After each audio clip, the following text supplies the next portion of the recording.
नाज़रीन अस्सलाम वालेकुम। आप देख रहे हैं आसार की फ़िल्म्स और मैं हूं आपका मेज़बान इश्तियाक सोफ़ी। इस समय हम मौजूद है ज़िला अनंतनाग के कोकरनाग इलाके में।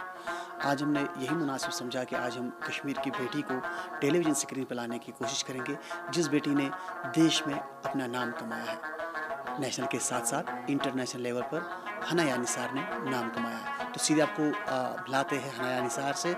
हनाया, आपका खैरमकदम है हमारे इस प्रोग्राम में।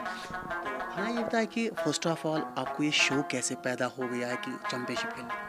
देखिए मैं 4th क्लास में थी जब मेरी कोच हमारे स्कूल आई थी एज़ अ फ़िज़िकल टीचर। तो तब शौक नहीं था मुझे मार्शल आर्ट खेलने का। तब ऐसा था कि क्रिकेट देखना बहुत पसंद था, स्पोर्ट्स में था थोड़ा इंटरेस्ट, देखना, क्रिकेट खेलना वही आपस में।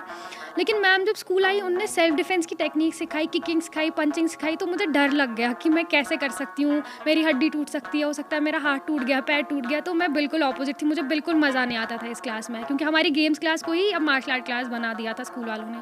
तो बाद में एक कैंप आया, तो मैं बहुत एक्साइट हो गई कि मुझे भी कैंप पे जाना है। मुझे लगा था कैंप पे बहुत मज़े होंगे।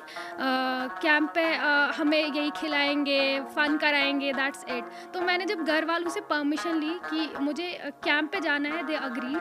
तो उसके बाद क्या हुआ, कैंप में जाने के बाद इट वाज़ टोटली ऑपोज़िट, पूरी एक्सपीरियंस अलग थी, बिल्कुल फ़न नहीं था। इतनी प्रैक्टिस, सुबह-सुबह 6 बजे उठ के मॉर्निंग जॉग्स करना, प्रैक्टिस करना थ्रू आउट द डे, इतना डिफ़िकल्ट था, रोना आ जाता था शाम को क्योंकि इतने क्रैम्प्स होते थे, आदत ही नहीं थी कभी इतनी प्रैक्टिस करने की। बट उस कैंप पे मैंने बहुत सारी चीज़ें सीखी, जैसे कि घर पे usually I was dependent on my mother. मैं अपनी मम्मा पे बहुत डिपेंडेंट थी। जैसे कि मेरा टिफ़िन पैक करना, मेरा प्लेट धोना, खाना खाने के बाद यूजुअली हम ऐसे ही छोड़ देते थे। लेकिन कैंप पे जब ये सब चीज़ें खुद करनी पड़ी, खुद फिगर आउट करना पड़ा, सुबह उठ के मेरे कपड़े कहाँ हैं, मुझे कंघा करना है, शूज़ पहनना है। तो ये सब चीज़ों ने मुझे बहुत उस टाइम पे एक अलग एक्सपीरियंस कराया। और उसके बाद अपने सीनियर्स को देखकर उसी कैंप में कि वो कितने डेडिकेटेड है टुवर्ड्स कोई मार्शल आर्ट्स। तो मैं नया आपने कहाँ-कहाँ पे आपने देश में पार्टिसिपेट किया है? अगर भारत की बात करें या इंटरनेशनल लेवल की बात करें, कहाँ-कहाँ पे आपने अभी चैंपियनशिप? मैंने इंडिया में बहुत सारी स्टेट्स में चैम्पियनशिप खेली है, दिल्ली, गोवा, भोपाल। तो और आउटसाइड दी कंट्री तो मैंने चिंगजू साउथ कोरिया में गोल्ड मेडल जीता है, 3rd वर्ल्ड स्क्वायर चैम्पियनशिप हुई थी हमारी। और काठमांडू नेपाल में मैंने ट्राई नेशंस में गोल्ड जीता है। इसके अलावा रिसेंटली हमारा फरवरी में हुआ था साउथ एशियन गेम्स नेपाल में ही, वहाँ भी मैंने गोल्ड मेडल जीता है। ये बताएँ हनाया, जब आपका नाम लिया गया है, प्राइम मिनिस्टर ने आपका नाम लिया है रेडियो प्रोग्राम मन की बात प्रोग्राम में, तो उस टाइम आपने क्या फ़ील किया? मैं एक अलग दुनिया में चली गई थी जब मैंने सुना मेरा नाम प्राइम मिनिस्टर ने लिया है। ऑनेस्टली ये थोड़ा डाइजेस्ट करने में इजी नहीं था। मैंने तो पहले माना ही नहीं था कि मतलब उनने मेरा नाम लिया। आई वाज़ लाइक इतना भी मैंने अभी कुछ नहीं किया है कि वो मेरा जब आपका नाम लिया गया तो किन्होंने फर्स्ट टाइम आपको कन्वे किया कि आपका नाम प्राइम मिनिस्टर ने लिया है मन की बात में? मुझे एग्जैक्टली याद नहीं है, बट मेरे कज़िन भैया है, उनका नाम बासित भैया, उनको कहीं से कॉल आया था कि ऐसे नाम आया है, किसी ये मीडिया चैनल ने ही उनको कॉल किया था आई गेस।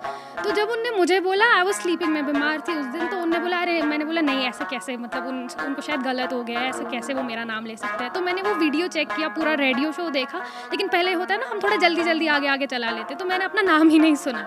उसके बाद जब मैंने फिर से और एक बार देखा तो मैंने अपना नाम सुना। I was really feeling amazing, मतलब एक अलग ही खुशी थी, अलग ही हैप्पीनेस थी। उस टाइम पे शायद मुझे लगा कि I have achieved something in life. हनाया, ये बताया कि हाल ही में जो अवार्ड से नवाजा गया है, आपको नेशनल अवार्ड मिला गया, प्रेसिडेंशियल अवार्ड मिला गया है, उस टाइम क्या आपने फील किया? देखिए, जैसे प्राइम मिनिस्टर ने मेरा नाम मन की बात में लिया था, ये मेरी उसी दिन से विश थी कि मैं उनसे अब फेस टू फेस मिलूँ, उनके साथ डिस्कस कर सकूँ कि मेरे एस्पिरेशंस क्या है टुवर्ड्स मार्शल आर्ट्स। उसी दिन से था। इवन मैंने जो मेरे उसके बाद इंटरव्यूज़ हुए थे तो उसमें भी बोला था एक बार, जब मैं प्रेसिडेंट मैम को जब मैंने पहली बार देखा, हमारा पहली बार पिक्चर हुआ साथ में, तो मुझे ऐसे लगा कि दिस इज़ नॉट रियल, क्योंकि हम इन लोगों को शायद आप सपने में, हाँ। हाँ, टीवी पे देखते हैं ना, तो ऐसे रियल में देखना, आई वाज़ लाइक नहीं, शायद मुझे खुद को पिंच करना पड़ा कि ये रियल है, मैं मैम को सच में देख रही हूँ। उसके बाद जब हमारा मीटिंग था प्राइम मिनिस्टर सर के साथ, तो वो भी रियल नहीं लग रहा था, वो भी लग रहा था शायद मैं सो रही हूँ, ये सपना है कि मैं उनसे, मतलब उन्हीं की रेजिडेंस पे हम लोग मिलने गए, फेस टू फेस इंटरेक्शन हो रहा है। बहुत अनरियल था वो। हमें ये बताया कि आप साउथ कश्मीर के अनंतनाग में रहती हो। किस तरह का सपोर्ट आपको मिल रहा है लोगों की तरफ से? अगर आपके गाँव कोकरनाग की बात करें, अनंतनाग की बात करें, आपके डिस्ट्रिक्ट की बात करें, किस तरह का प्यार मिल रहा है जनता की तरफ से? देखिए, इस अवार्ड के बाद तो ऑब्वियसली अवार्ड से पहले भी जब कुछ लोगों को पता था कि मैं खेलती हूँ, दे ऑलवेज़ अप्रिशिएटेड मी, और उनको उनको हमेशा खुशी होती थी। और जब वो मुझसे मिलते थे, जो भी लोग हैं जिनको पता था मैं खेलती हूँ, वो हमेशा मुझे पूछते थे आगे क्या करना है, आगे कब खेलने जाना है, तो कैसे है सब कुछ, कैसे कर रहे हो। लेकिन इस अवार्ड के बाद मैंने एक डिफरेंट चीज़ नोटिस की कि सब लोग इतने खुश हैं, कॉन्ग्रेचुलेट सबने किया मुझे, नो डाउट। सब लोग अलग ही फील कर रहे हैं। मुझे ऐसा लग रहा है कि एक चेंज आ गया होगा कुकरनाग में, अनंतनाग में टू बी प्रिसाइज, कि लड़कियों को आगे जाने दे सकते हैं और वो इतना अचीव कर सकते हैं। क्योंकि मेरे लिए प्रेसिडेंट मैम और प्राइम मिनिस्टर सर से मतलब अवार्ड लेना ही बहुत बड़ी बात है। तो मुझे लगता है कि बाकी लोगों पे भी एक इम्पैक्ट पड़ा होगा इसके। फ्यूचर प्लान क्या है हने? मेरा फ्यूचर प्लान स्पोर्ट्स को लेकर यही है। फ़िलहाल इस साल मेरी एशियन चैम्पियनशिप है, तो I am looking forward to it. और साथ में मैं क्लैट की प्रिपरेशन कर रही हूँ। 12th है मेरा इस साल, 11th के एग्ज़ाम ऑलमोस्ट ख़त्म हो गए हैं, तो क्लैट भी साथ साथ मैं प्रिपेयर कर रही हूँ। अभी आपको जो देश देख रहा है, जो आपको लोग देख रहे हैं, आपको क्या मैसेज रहेगी कि इम्पोर्टेंस ऑफ वुमेन एजुकेशन? क्या इस चैंपियनशिप खेलने के साथ-साथ एक लड़की का तालीम याफ्ता होना आजकल बहुत ज़रूरी है? देखिए, हम जैसे देख रहे हैं कि दुनिया कहाँ बढ़ रही है। मतलब कभी-कभी जब मैं भी खुद बाहर जाती हूँ, तो मुझे ऐसे रियलाइज़ होता है बाकी स्टेट्स में कि हम बहुत पीछे हैं, ऑनेस्टली बहुत ज़्यादा पीछे हैं।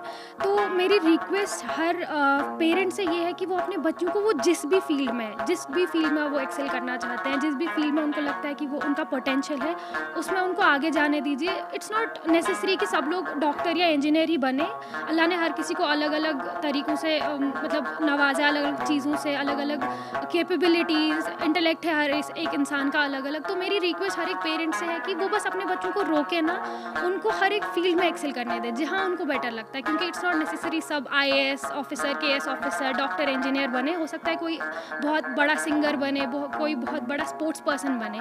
विराट कोहली ने शायद कभी नहीं सोचा होगा बचपन में कि वो इतना बड़ा क्रिकेटर बन सकता है, लेकिन जब उसने अपने आप में वो पोटेंशियल देखा, उसके पेरेंट्स ने वो देखा, तो that is why today he is the world's number 1 cricketer. तो वैसे ही मेरी बात है, मुझे कभी नहीं पता था कि मैं कभी मार्शल आर्ट खेलूँगी। मेरे पेरेंट्स ने मुझे सपोर्ट किया। मेरी कोच मीर सलमा रशीद, उनको बहुत क्रेडिट जाता है। मतलब पूरा क्रेडिट तो आई गेस उन्हीं को जाता है। अगर वो कभी मेरे स्कूल नहीं आती, मैं भी कभी ये देख ही नहीं पाती कि मेरे में भी ये टैलेंट है, ये मेरे में भी मैं भी कुछ कर सकती हूँ लाइफ में अपार्ट फ्रॉम एकेडमिक्स। बात करने के लिए बहुत-बहुत शुक्रिया। ये थी हनाया निसार, कश्मीर की बेटी, जिन्होंने कश्मीर के साथ-साथ पूरे देश का नाम रोशन किया है। आपको बता दूं कि इन्होंने यही एक संदेश दिया कि हर किसी पेरेंट को चाहे कि वो अपने बेटी को तालीम दे, एजुकेशन दे, ताकि वो तालीम हासिल करके ताकि वो अपना जम्मू कश्मीर का नाम रोशन करें।